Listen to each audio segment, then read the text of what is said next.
bonjour à tout le monde.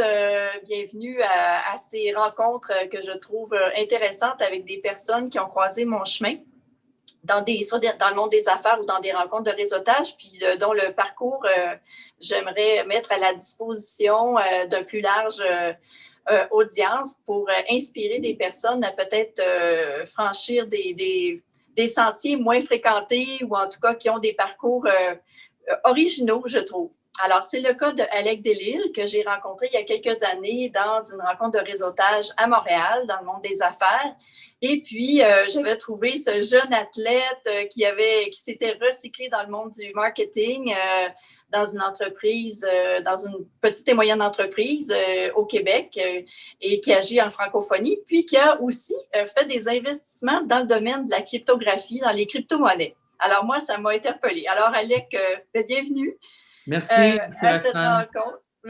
Et puis, écoute, au bénéfice des gens qui vont nous écouter lors de cette conversation-là, je voulais quand même démarrer par te donner l'occasion de nous parler un petit peu de ton parcours. Alors, vas-y. Parfait. Merci, Roxane. Dans le fond, je m'appelle Alec Delisle, je suis un entrepreneur. Maintenant, j'ai plusieurs entreprises. Mon parcours en général, dans le fond, je suis né à Varennes, sur la rive sud de Montréal. Après ça, on est déménagé à Boucherville. J'ai été à l'école secondaire, j'étais au cégep. Puis après ça, j'ai fait un pont à l'université où je suis allé étudier à l'UQAM en marketing.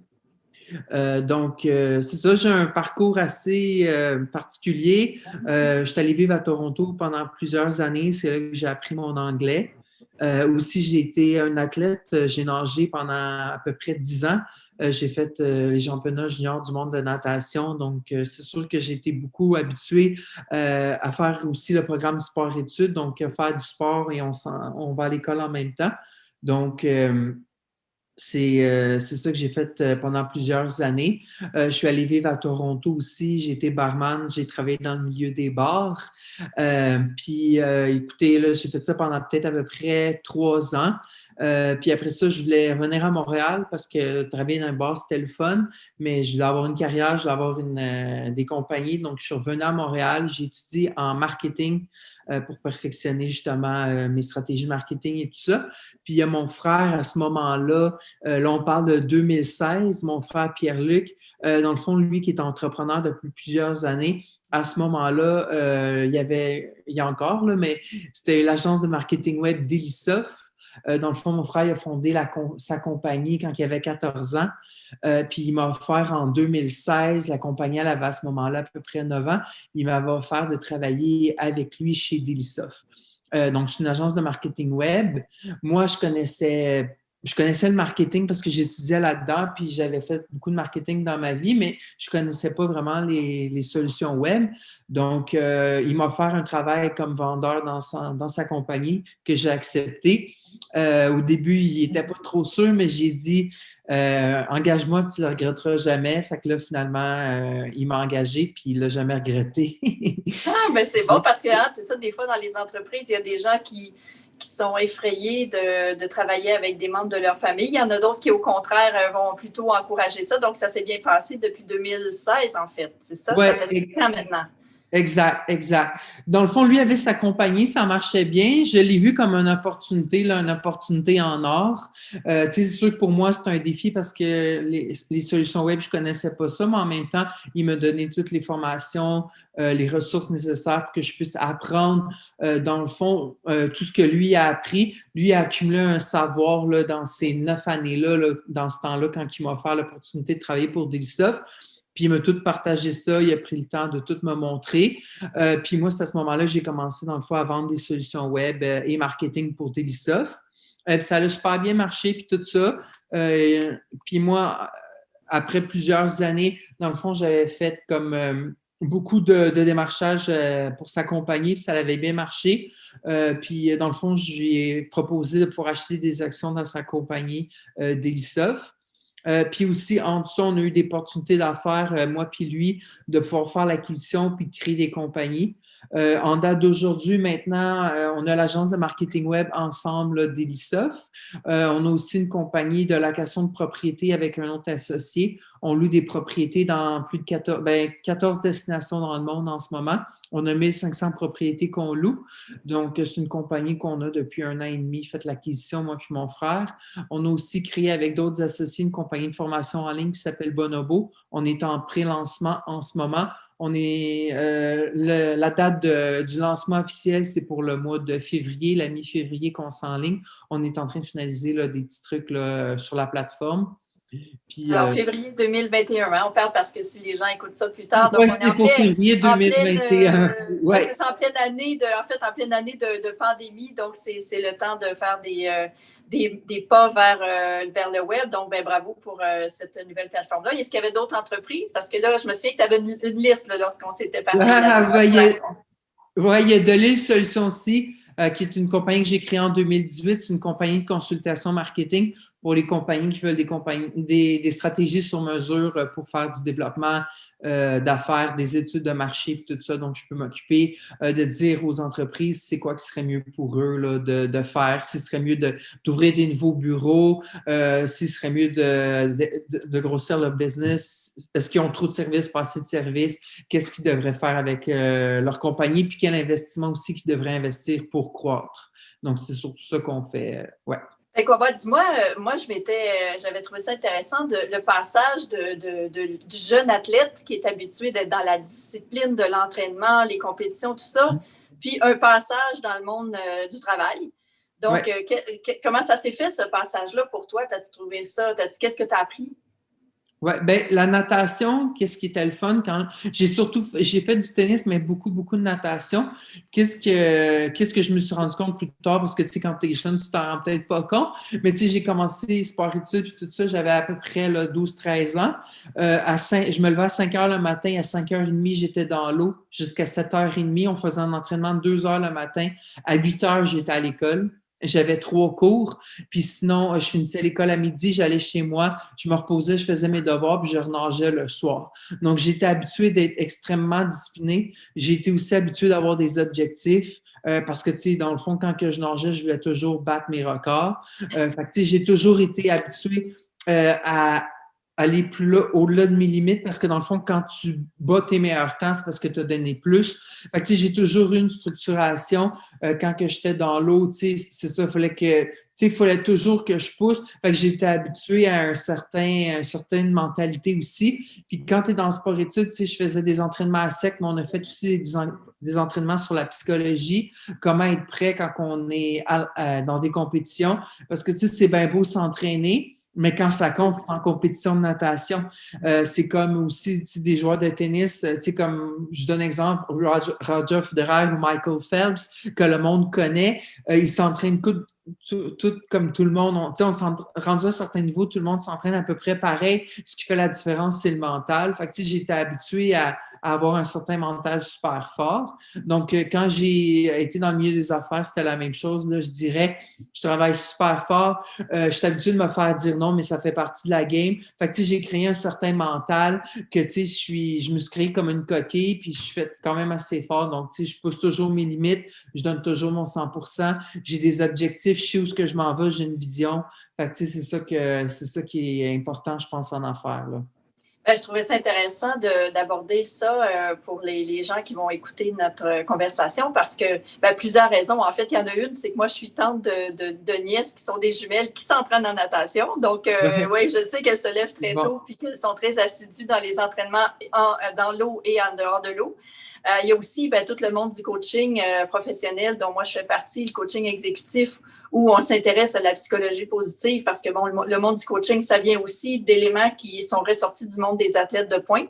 Donc, pour moi, il y avait un lien tout naturel avec ce que tu mentionnais. Puis, je vois aussi toutes les compétences, comme on pourrait dire, ou l'attitude, ou le côté transversal de ce que tu as fait quand tu étais plus jeune à maintenant dans ta jeune carrière dans le domaine des affaires et du marketing, puis que déjà, à un jeune âge, tu as un grand bagage de connaissances, de compétences, puis les attitudes aussi pour gagner, on pourrait dire. Donc, moi, je trouve ça intéressant parce que des fois, je me disais, les pauvres parents inquiets pendant le temps de la pandémie, il y a plein de choses que les jeunes peuvent faire qui vont les préparer à l'avenir.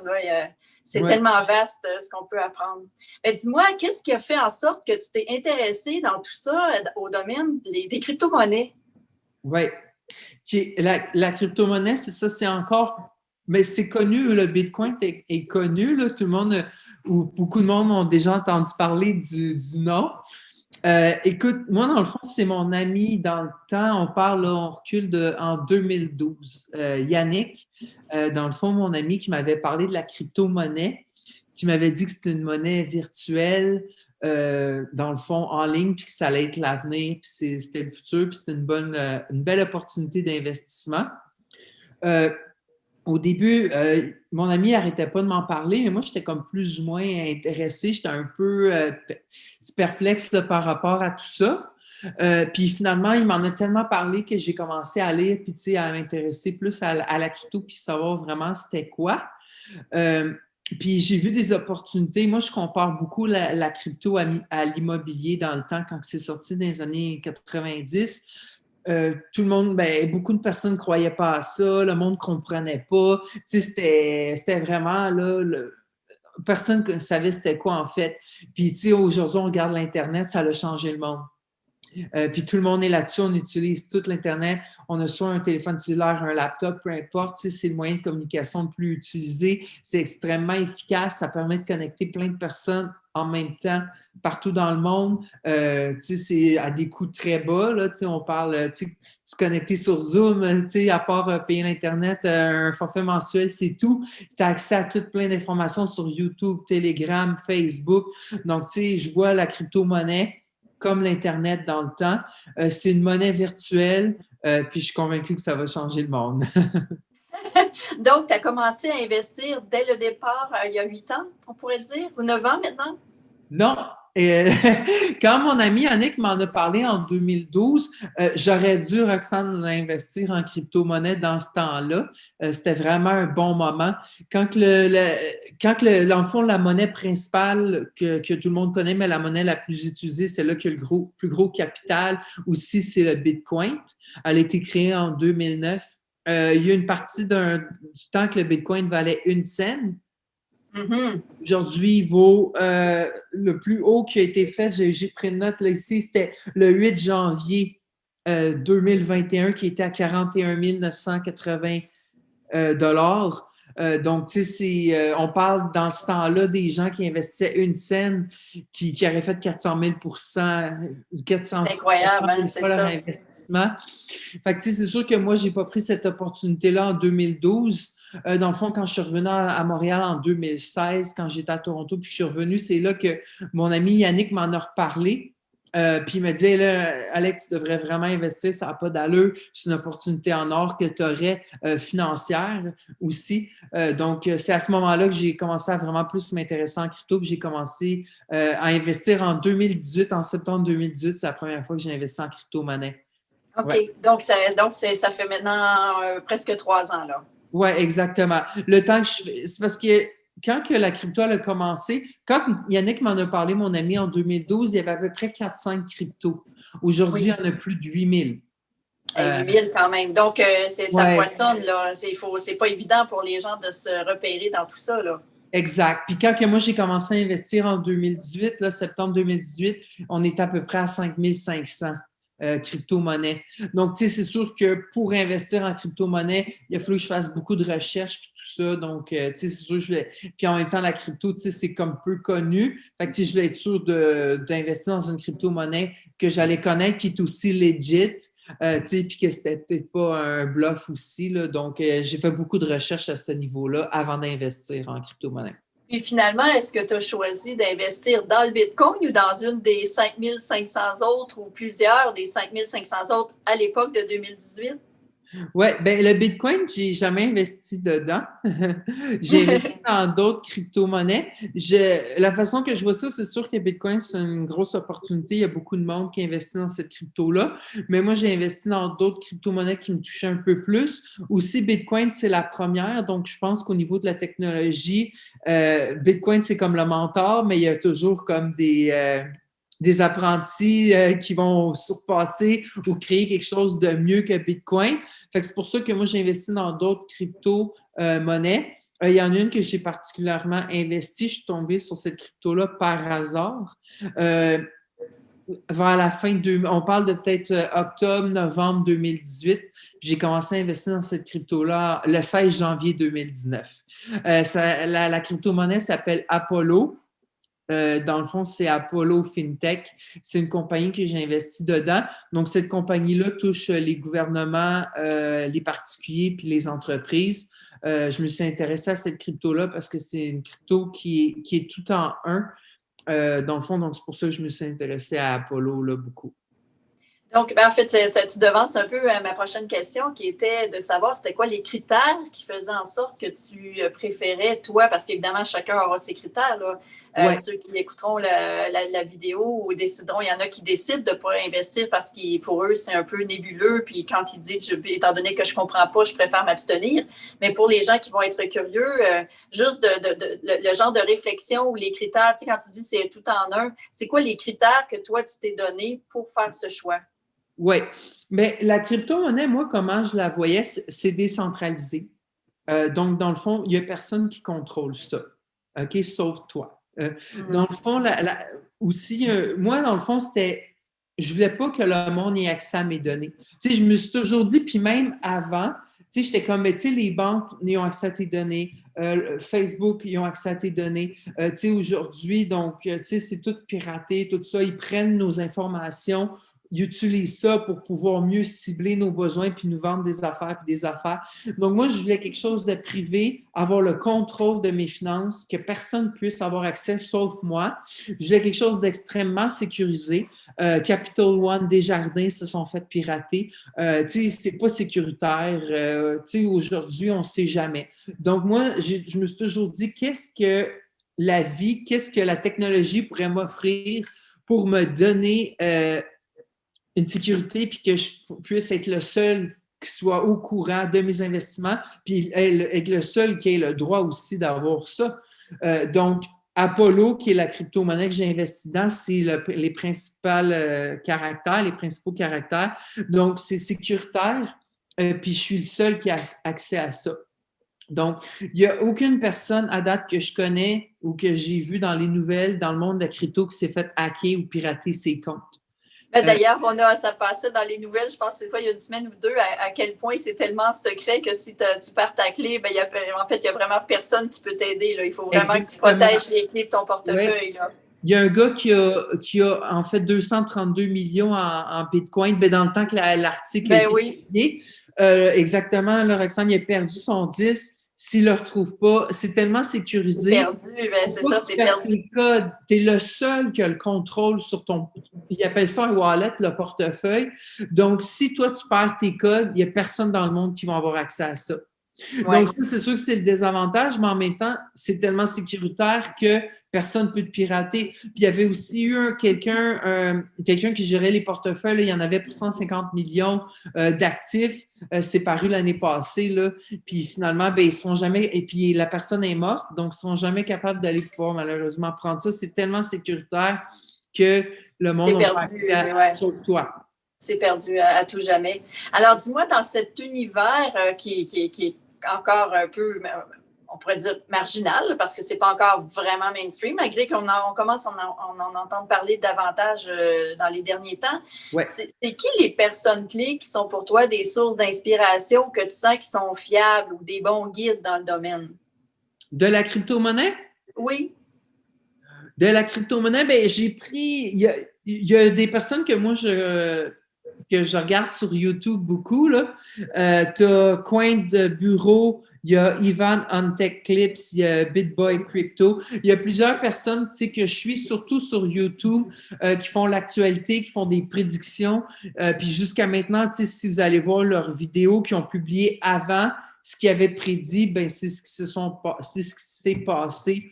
Donc, moi, je suis surtout des personnes sur YouTube pour savoir, dans le fond, pour me mettre à jour sur la crypto-monnaie, comment ça va se passer aussi, dans le fond, c'est quoi les prédictions. C'est comme la bourse, il n'y a personne qui peut prédire exactement qu'est-ce qui va arriver. Fait que Ouais. c'est sûr que j'écoute plusieurs personnes, mais j'ai plusieurs noms là, puis plusieurs personnalités que je regarde qui sont quand même très connues dans le domaine de la crypto que je suis pour pouvoir être à jour là-dessus. Il y a aussi Medium, je lis beaucoup de nouvelles sur Medium. Je suis beaucoup de personnes de groupes sur Telegram aussi, puis Twitter, beaucoup de personnes sur OK. Twitter que je suis aussi là, pour être à jour. Est-ce que tu dirais qu'il y a des pièges à éviter pour quelqu'un qui serait nouveau dans ce domaine-là? Là, toi, tu dis, oups, non, vraiment, là, ça, soyez prudent. Oui.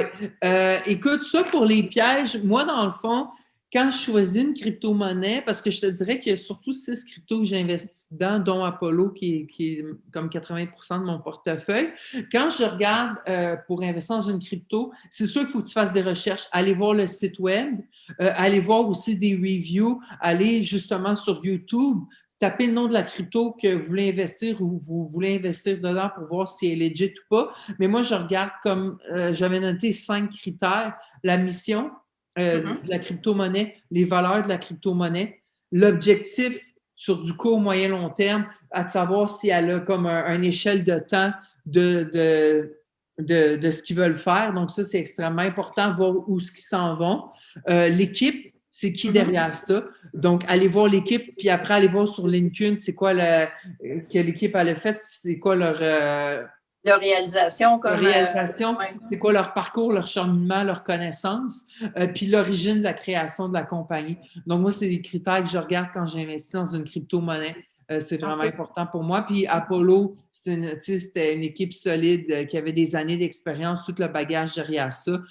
Donc, il y avait John Metcalfe dans le temps qui avait été le CEO d'Apollo, qui a créé Metcalfe, les antivirus. Donc, tu sais, Metcalfe, c'est sa compagnie à lui. Pour ceux qui connaissent ça, donc c'est sûr que c'était déjà quelqu'un d'extrêmement solide en sécurité. On utilise encore ces antivirus avec, surtout Microsoft utilise encore ces antivirus. Donc, tu sais, c'est vraiment une compagnie qui était legit là, pour moi quand j'ai investi dedans.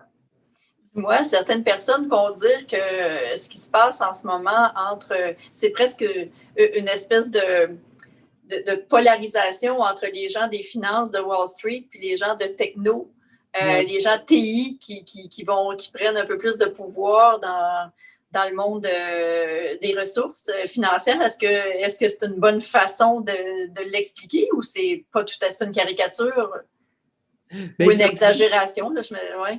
Mais tu as beaucoup de personnalités connues. Je peux nommer Robert Kiyosaki, qui est beaucoup en finance puis en immobilier, mais qui a décidé d'investir en crypto. Mais il y a beaucoup de personnes de Silicon Valley qui investissent maintenant en crypto. Il y a beaucoup de personnes qui s'en vont vers ça, là, je te dirais.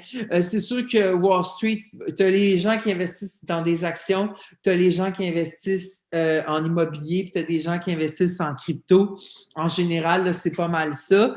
C'est sûr que les goûts sont partagés. C'est peut-être bon d'investir dans les trois. C'est comme aussi. Ouais, répartir son portefeuille, balancer un petit peu les risques. Là. Oui, sauf que la crypto-monnaie, c'est extrêmement volatile. Un peu comme les actions, l'immobilier, c'est les moins. Mais la crypto, c'est que c'est peu connu. Là, en ce moment, je vous parle de crypto, mais c'est sûr que le monde, ils ne connaissent pas ça. C'est extrêmement tabou, extrêmement, le monde, ils ne savent pas trop encore s'ils devraient investir là-dedans. Aussi, il y a eu le crash en janvier 2019. Oui. Bitcoin, j'avais noté, on parle, en décembre 2018, était quasiment à 20 000 $. Il a descendu jusqu'à 3 500 $. Fait que, il y a beaucoup de monde qui retiennent malheureusement juste ça. Donc là, ils ne savent peut-être pas qu'en ce moment, Bitcoin, je pense qu'aujourd'hui, j'avais pris note aussi, il est à 33 200 $ US. Fait que ça l'aurait augmenté énormément. Donc là, on parle il était à 3 500, il a remonté à 33 000, on parle de 10 fois l'investissement. Oui. Donc, c'est sûr que quand moi, j'investis dans une crypto-monnaie, c'est sûr que je regarde l'investissement, dans le fond, le retour sur investissement. Donc, il y a une partie monétaire, financière, c'est un investissement, on veut faire de l'argent, mais il y a aussi le fait que j'investis dans une crypto que je crois dedans, le projet, c'est le fun, puis tout ça, puis aussi une crypto qui peut donner des dividendes à chaque mois ou à chaque année, c'est des choses que je regarde aussi, là, qui est une valeur sûre. Puis aussi, il y a des cryptos maintenant qu'on peut dans le fond, mettre comme en storage, faire des investissements staking, qu'on appelle stake. Dans le fond, tu peux mettre une crypto que tu es assuré d'avoir un retour sur investissement d'un certain pourcentage par année. Donc, ça aussi, c'est des choses que je regarde là, dans une crypto-monnaie. Fait que tu vois ça, toi, comme un véhicule de placement, en fait, qui va satisfaire une valeur de liberté, c'est-à-dire de te mettre un peu à l'écart de tout ce qui circule dans le reste du pays, du monde? Oui, bien, c'est comme une nouvelle banque, mais c'est une banque que toi seul diriges. Aussi, les taux de transaction sont extrêmement bas. Tu sais, j'avais noté comme des avantages de la crypto-monnaie, c'est extrêmement sécuritaire. Les taux par transaction, on parle là, de 4 cents. Tu sais, puis les transactions se font en quelques secondes. Les transferts avec le SWIFT, des transferts internationaux. Si moi, je veux faire un transfert canadien en euros, pour une banque en euros, dans un compte en euros, ça peut prendre plusieurs jours. Ça peut coûter plusieurs 10 $, 20 $, 30 $, 5 $. Mais tu sais, on parle de frais quand même extrêmement élevés. Là, avec la crypto, on parle d'un transfert bancaire de 4 secondes qui va coûter 1 cent, 4 cents, 5 cents, 10 cents. Donc, c'est extrêmement avantageux, c'est extrêmement rapide et c'est encore plus sécuritaire. Donc, tu sais, c'est ça que la crypto offre. Moi, je pense que c'est l'avenir. Je pense que ça va changer le monde. Puis en ce moment, c'est une opportunité en or que les gens ont. Spécialement, là, tu sais, il y a beaucoup de choses qui ont crashé. C'était le temps, là, je dirais, comme de octobre à janvier. Encore là, c'est encore le temps. Mais tu sais, on a eu une belle opportunité, je pense, en octobre, novembre d'investir. Il y a eu en début mars de l'année 2020. Mars-avril, c'est un super bon temps pour investir. Fait que c'était des opportunités pour les gens de se faire un bon portefeuille puis une bonne sécurité financière. Moi, je pense que c'est encore le temps d'investir. Je pense que les gens qui investissent en ce moment au moment qu'on se parle actuellement, ils ne vont pas le regretter là, pour les années à venir. Puis, dis-moi, mettons que tu veux acheter là, des crypto-monnaies. Qu'est-ce que tu fais? Tu vas sur ton ordinateur, puis sur le site. Comment ça fonctionne concrètement? Oui, ben écoute, c'est sûr que tu peux y aller avec tu peux aller sur CoinMarket. CoinMarket, c'est dans le fond, tu as toutes les cryptos qui sont là. Tu veux savoir le prix en temps réel et tout ça. Fait que, c'est sûr que d'aller voir les cryptos, tu as aussi le positionnement des cryptos, dans le fond, qui valent le plus. Aussi, tu peux savoir les cryptos qui ont monté le plus dans la journée ou commencer quand il y en a 8000. C'est sûr de commencer par le top 10, c'est déjà un bon début. Ils ont des gros capital market, donc c'est des compagnies qui valent des milliards de dollars déjà là. Donc, tu sais, c'est sûr que c'est plus des valeurs sûres, comme Bitcoin. Tu sais, ça vaut comme, je pense, 600 milliards en ce moment de capital market US. Donc, tu sais, c'est sûr que c'est des valeurs sûres, c'est des compagnies que tout le monde parle, c'est extrêmement legit.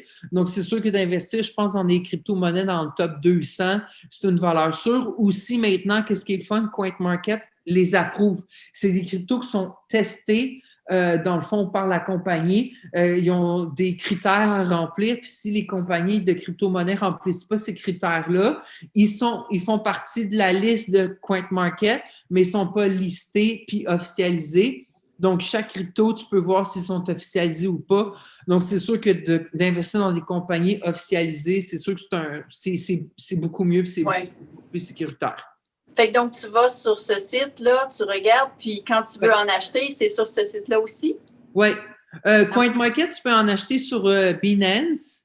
Moi, j'achète beaucoup sur Binance, sur Bitmart, sur Crypto.com aussi. C'est plusieurs plateformes que j'utilise qui sont extrêmement legit, extrêmement connues. Binance, c'est une compagnie qui vaut plusieurs milliards, qui a au-dessus de 200 cryptos que tu peux acheter là-dessus. Donc, c'est vraiment legit.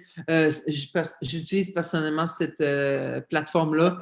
Donc, Binance, Crypto.com, là, c'est extrêmement legit. Puis Bitmart aussi que j'utilise.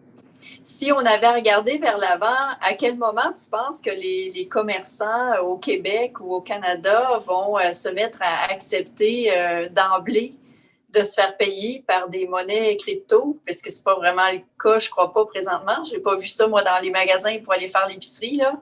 Oui, ben là, moi, actuellement, avec crypto.com, j'ai une carte de crédit que je peux utiliser partout, partout dans le monde, puis partout au Québec. J'ai personnellement fait des transactions, j'en fais quand je vais magasiner ou quoi que ce soit, je paye avec ma carte de crypto. C'est payé en crypto-monnaie par de la crypto, là. OK, donc c'est transparent pour le marchand. C'est vraiment toi c'est un mode de paiement de plus, dans le fond. Oui, exactement. Donc, moi, au lieu d'avoir une carte de crédit avec une banque quelconque, j'ai une carte de crédit crypto.com. Donc, qu'est-ce qui arrive, c'est que moi, je peux avoir de la crypto-monnaie. Donc, on va dire j'ai des bitcoins. Puis, pendant que j'ai mon argent en bitcoin, bien, je peux continuer de faire de l'argent. Puis, en même temps, je peux utiliser cet argent-là pour acheter des choses. C'est vraiment le fun. Donc, c'est comme un investissement. Ben oui, c'est ça, c'est un investissement, mais en même temps, c'est comme Investi en Bitcoin. Donc, avec 100 demain, ça peut valoir 120 donc je vais avoir fait comme 20 Puis en même temps, je transfère mon Bitcoin après en argent canadien que je mets sur ma carte de crypto.com, puis je fais des achats. Je peux aller n'importe où, je vais à mon épicerie, je vais acheter du linge, peu importe, là, c'est vraiment intéressant. Fait que toi, est-ce que tu as conservé, comme les dinosaures de mon âge, là, des cartes de crédit à l'ancienne liées avec une banque pour bâtir ton crédit puis tout ça? Ouais. Mais là, en ce moment, qu'est-ce qui arrive? Je me garde un certain montant là, que je me suis dit que je n'allais pas descendre dans mon compte avec les banques que je fais affaire, mais j'en garde vraiment pas beaucoup. Je transfère tout mon argent vraiment sur crypto.com. En même temps, je fais des investissements dans plusieurs cryptos. Eux, je pense qu'en ce moment, là, ils ont au-dessus de 75 crypto-monnaies que tu peux faire des investissements dessus. Puis, mais non, c'est ça. Donc, je fais constamment des investissements, puis à date, ça va super bien. Là, donc, c'est intéressant à ce niveau-là. Donc, tu sais, c'est sûr que les banques, ton argent est là, est sécuritaire, mais tu ne fais presque pas d'intérêt avec ça. Le revenu, oui, c'est ça. C'est super intéressant. Sur crypto.com, tu peux mettre ta crypto sur 1 an, 3 mois, 6 mois. Puis en même temps, tu peux faire du 3, 6, 12 de retour sur 1 an. Donc, c'est extrêmement intéressant. Puis crypto.com ont une crypto-monnaie aussi. Puis je fais du 18 de retour sur investissement sur 1 an. Donc, 18 là, assuré sur 1 an avec crypto.com, c'est assez intéressant. Je ne pense pas qu'il y ait une banque qui puisse accoter ça en ce moment. Là. ça va donner envie aux gens. En tout cas, moi, l'idée de notre conversation, c'était de piquer la curiosité des gens pour peut-être un sujet avec lequel ils sont moins familiers. Ouais. En fait, d'un peu de briser la glace sur ce sujet-là. En même temps, ça avait piqué d'ailleurs même moi aussi mon intérêt. Je suis persuadée que les gens auraient le goût de te demander, tu as dit que tu en avais 5 ou 6 crypto-monnaies, tu as parlé de Apollo, c'est quoi les autres? Oui, ben moi j'ai investi dans Ripple, dans le fond qui est XRP. En gros, c'est quoi? Ils vont travailler avec les banques, ils ont déjà signé une entente avec JP Morgan, qui est comme la plus grosse banque dans le monde. Donc, qu'est-ce que ça va faire? Ça va faire des transactions partout dans le monde entre compagnies. Ça va à des coûts extrêmement bas par transaction. Puis ça va prendre 4 secondes de faire une transaction pour un transfert d'une compagnie à une autre. Sinon, j'ai investi dans Stellar. Stellar, c'est une compagnie, c'est un peu la même chose que Ripple, XRP, mais c'est pour les consommateurs, les particuliers, Roxane comme toi puis moi.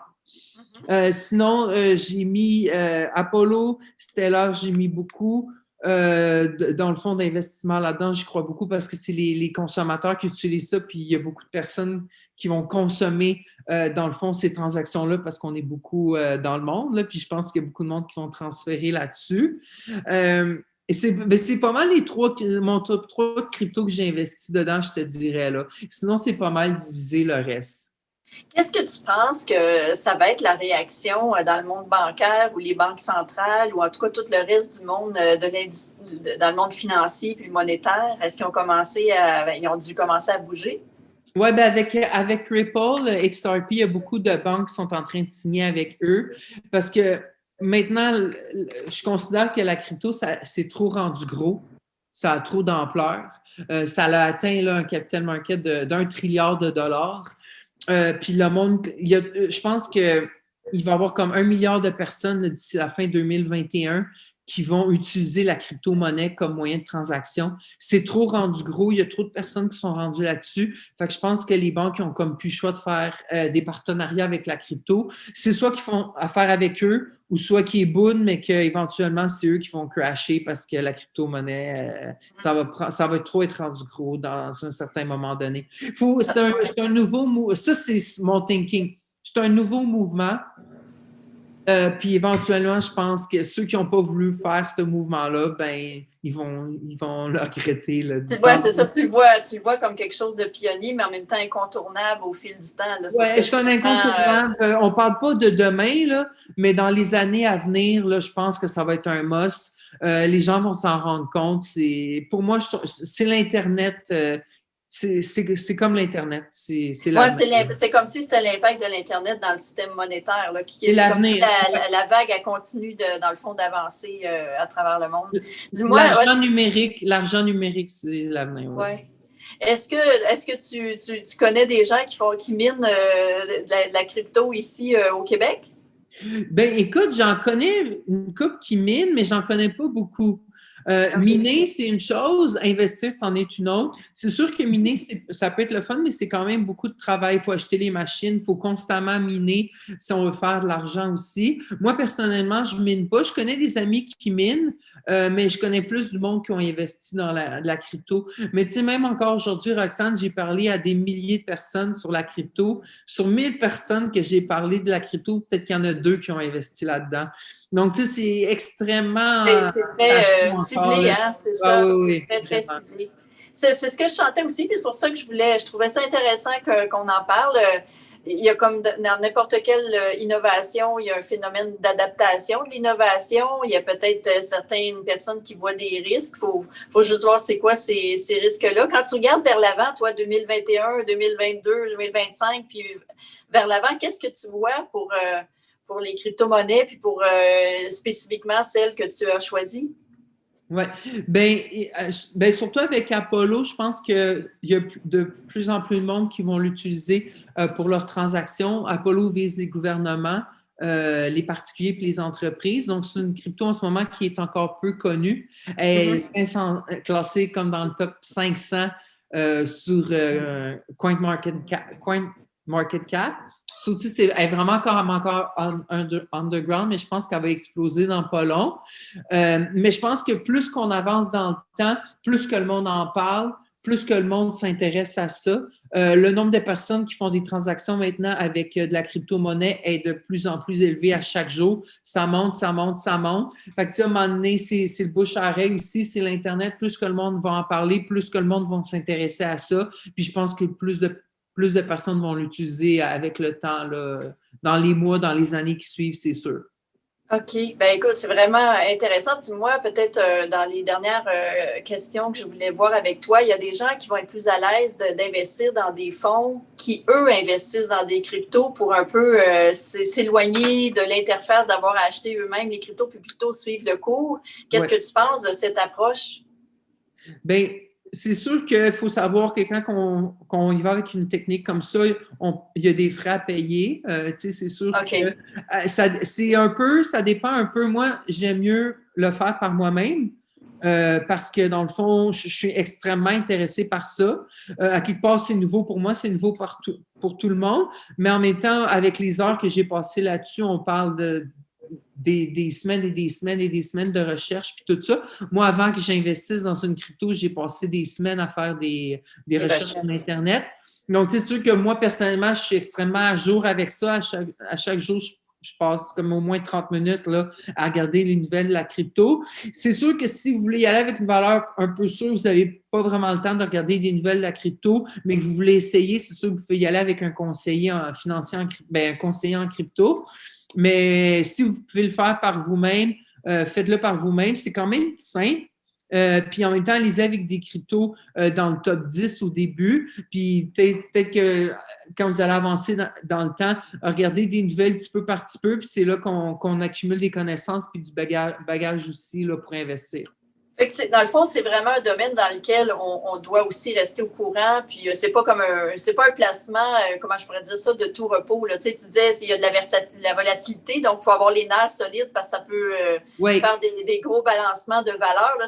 Notre portefeuille, j'imagine, peut valoir beaucoup, puis après ça redescend. Fait qu'il faut pas être une personne stressée de exact. nature qui s'en va là-dedans, sinon c'est pas bon pour les nerfs. Là. Les gens vont faire de C'est l'anxiété. très volatile, extrêmement volatile. C'est sûr que c'est à très gros risque, mais très gros risque peut dire très gros gain aussi. Bien aussi. Ça Ouais. dépend du thinking. C'est sûr que moi, en investissant en crypto, j'ai pris des gros risques parce qu'on ne sait jamais. Puis c'est nouveau, donc on ne sait pas ce qui va se passer aussi. Tandis que les actions, ça existe depuis Longtemps. au-delà de 100 ans. Puis sinon, l'or, tout ça, c'est tout. Donc, c'est sûr qu'on a plus de données. On peut plus avoir un schéma de ce qui va se passer. La crypto, c'est sûr que c'est nouveau. 2009, c'est un bébé, là. Fait qu'il faut avoir les nerfs solides. On va peut-être finir notre rencontre en disant que c'est pas pour tout le monde, mais que ça vaut la peine peut-être de s'y intéresser puis d'être curieux. Oui. Puis de se renseigner si on a envie d'avoir peut-être ça comme un élément dans notre portefeuille global de placement. Là, c'est peut-être, en tout cas, prêter l'oreille à ce qui se passe là-dedans, ça serait pas mauvais. Non, mais moi, je suggère aux gens de l'essayer. Quand même que c'est 100 500 1000 de l'essayer. Puis, tu sais, comme j'avais mentionné tantôt, là, c'est le temps là, d'investir parce que je pense que ça va vraiment monter en flèche dans les prochains mois. 2021, toutes les prédictions, tous les gens qui connaissent ça, qui suivent ça, le disent. Là, 2021, ça va être une très grosse année. Donc, tu sais, c'est sûr que si vous êtes moindrement un peu curieux, allez-y, pas nécessairement un gros montant, mais tu sais, c'est en mettant des petits montants par petits montants, comme à un moment donné, ça devient un bon montant. Mais moi, je dirais au monde, mettez peut-être 100 par semaine ou 100 par mois, là, ça va valoir la peine pour les mois et les années à venir.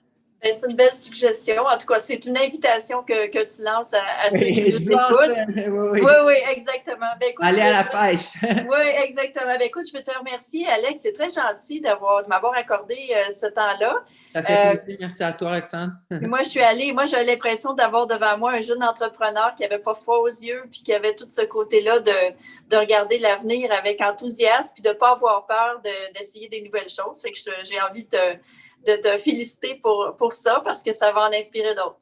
C'est gentil, Roxane, je te remercie. À bientôt. Bye bye. À bientôt, merci.